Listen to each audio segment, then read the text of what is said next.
ಮುಂದಕ್ಕೆ ಬಾ.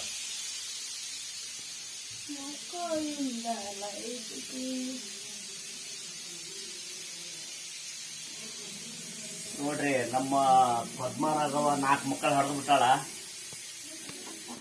ಇವತ್ತಿಗೆ 20 ದಿನ ಆತು, 4 ವಾರ ಆತು. ಬಾಯಾಗ ಹಲ್ಲು ಬರ್ತಾವು, ಮಲಿ ಕಲೆ ಬಿದ್ದು ಬಿಡ್ತಾಳ. ಕಲೆ ಬಿದ್ದಾಗ ಬಲಿ ಕೊಟ್ಟು ಬಂದು ಇಲ್ಲಿ ಮಕ್ಕೊಂಡ್ಬಿಡ್ತಾಳ. ನಾವು ಹುಡುಕಿದ್ವಿ, ಹುಣಿವಿ ಹೋಳಿಗೆ ಕೆಳಗಡಬು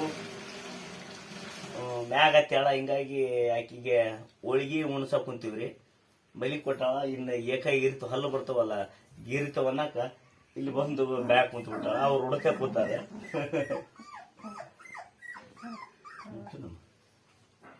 ಇವರು ಏಕ ಹೋದ್ರಾಕ ಕುಂತಾರೆ. ಯಾರ ಚಲೋತ್ನಾಗಿ ಮಕ್ಕಳಂಗ ಸಾಕೋರಿದ್ರ ಕೊಡ್ತೀವ್ರಿ ನಾವು ಇವ್ರನ್ನ.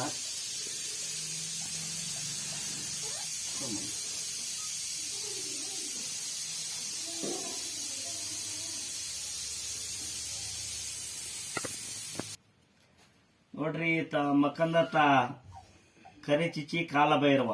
ಮನಿಗೆ ಒಬ್ಬ ಕರಿ ಚಿಚ್ಚಿ ಹೋದಾಗೆಲ್ಲ ಮತ್ತೆ ಕರಿ ಚಿಚ್ಚಿನ ಹೆಸರು ಮಾತ್ರ ಅಳ್ಯಾಕಾಗಲ್ಲ, ಯಾಕಂದ್ರೆ ಅದೇನೋ ಗೊತ್ತಿಲ್ಲ. ಹೆಸರು ಅವರು ಫಸ್ಟ್ನೇ ಕರಿ ಚಿಚ್ಚಿ ಹೋದಾಗ ಆಂಜನೇಯ ಕರಿ ಚಿಚ್ಚಿ ಅಂತ ಇತ್ತು. ಫಸ್ಟ್ನೇ ಕರಿ ಚಿಚ್ಚಿ ಅಂದಾಗ ಆಂಜನೇಯ ಕರಿ ಚಿಚ್ಚಿ ಅಂತ ಇತ್ತು. 2ನೇ ಸಲ ಕರಿ ಚಿಚ್ಚಿ ಬಂದಾಗ ಬರೀ ಕರಿ ಚಿಚ್ಚಿ ಆಗಿ ಬಂದ. ಈ ಸಲ ಕರಿ ಚಿಚ್ಚಿ ಹೋಗ್ಬೇಕಾದ್ರ ಕಾಲಭೈರವ ಕರಿ ಚಿಚ್ಚಿ ಅಂತ ಆತನ ಹೆಸರು ಪಡ್ಕೊಂಡ್ ಬಂದ. ಯಾಕಂದ್ರೆ ಆ ಹೆಸರು ಏನೋ ಗೊತ್ತಿಲ್ಲ. ಕೆಲವೊಬ್ರು ಏನಪ್ಪ ವರ್ಷಕ್ಕೊಮ್ಮೆ ಏನತ್ತಲೆ ತಡೆಯಲ್ಲ, ಸಾಯ್ತಾವು, ಏನ್ ಮಾಡ್ಬೇಕು, ಮತ್ತೆ ಏನ್ ಮಾಡ್ಬೇಕು, ಅವಕ್ಕ ನಾವು ಬುಡಾಕ ಬರಕ್ ನಮಗೂ ಮನಸ್ಸಿಲ್ಲ. ಅದೇನ ಅತಿ ಪ್ರೇಮ ನಾವು ಮಾಡೋದಕ್ಕ ಭಗವಂತ ಆಯಸ್ ಕಡಿಮೆ ಮಾಡ್ತಾನೆ, ಏನೋ ಗೊತ್ತಿಲ್ಲ. ಆದ್ರ ನನಗ ರಾಯರದರು, ನನಗ ಯಾವುದೇ ಏನಾಗಿದ್ರು ರಾಯರದರು. ಅವ್ರಿಗೆ ಯಾರದಾರ ಅಂದ್ರ ಅದಕ್ಕೆ ನಾನು ಇದೀನಿ, ನನಗ ರಾಯರದರು, ಇವ್ರಿಗೆ ರಾಯರದರು. ಅದಕ್ಕಾಗಿ ಅವ್ರು ಇರೋವರೆಗೂ ನಾನು ಜಪಾನ ಮಾಡದ. ನಾನು ಏನೇ ಬರ್ಲಿ, ಯಾಕಂದ್ರೆ ಅವು ಮಕ್ಕಳಂಗ ಸಾಕಿರ್ತೀವಿ, ಅವನ್ ಎಲ್ಲಿ ಬುಡಕ ಮನಸ್ಸು ಬರಲ್ಲ. ಹಿಂಗಾಗಿ ಯಾರ ಚಲೋ ಸಾಕೋರಿದ್ರ 3 ಅದಾವು ಕೊಡ್ತೀನಿ. ಜೀವನ ಏನಿಲ್ಲ, ಏನು ಒಯ್ಯಲ್ಲ. ಇರೋವರೆಗೂ ಇದ್ದಷ್ಟು ದಿನ ಹಂಚೆ ತಿನ್ನೋದ ಒಂದು ಸುಖ ಅಂತ. ಅವ್ರು ಏನೇ ಆಗಲಿ, ಎಷ್ಟೇ ವಯಸ್ಸು ಇರಲಿ, ಮತ್ತೆ ದುಃಖ ಮಾಡ್ತೀನಿ, ದುಃಖ ಆಗುತ್ತಾ.